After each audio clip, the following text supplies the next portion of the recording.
నవ్యాంధ్ర రాజధాని అమరావతి మొట్టమొదటి ఊహా చిత్రాలు విడుదలయ్యాయి.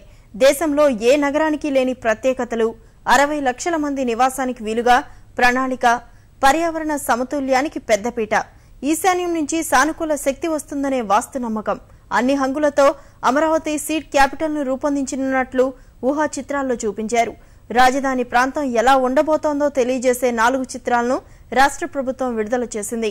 సోమవారం ముఖ్యమంత్రి చంద్రబాబుకు సింగపూర్ వాణిజ్య మంత్రి ఈశ్వరన్ నేతృత్వంలోని బృందం 15 చదరపు కిలోమీటర్లకు సంబంధించిన సీడ్ క్యాపిటల్ ప్రణాళికను రాజమండ్రిలో అందజేయనుంది.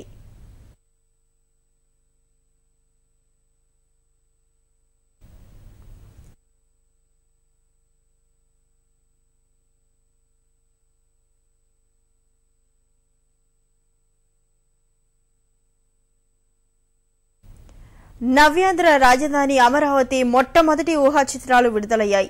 దేశంలో ఏ నగరానికి లేని ప్రత్యేకతలు, 60 లక్షల మంది నివాసానికి వీలుగా ప్రణాళిక, పర్యావరణ సమతుల్యానికి పెద్దపీట, ఈశాన్యం నుంచి సానుకూల శక్తి వస్తుందనే వాస్తు నమ్మకం, అన్ని హంగులతో అమరావతి సీడ్ క్యాపిటల్ రూపొందినట్లు ఊహా చిత్రాల్లో చూపించారు. రాజధాని ప్రాంతం ఎలా ఉండబోతోందో తెలియజేసే 4 చిత్రాలను రాష్ట్ర ప్రభుత్వం విడుదల చేసింది. సోమవారం ముఖ్యమంత్రి చంద్రబాబుకు సింగపూర్ వాణిజ్య మంత్రి ఈశ్వరన్ నేతృత్వంలోని బృందం 15 చదరపు కిలోమీటర్లకు సంబంధించిన సీడ్ క్యాపిటల్ ప్రణాళికను రాజమండ్రిలో అందజేయనుంది.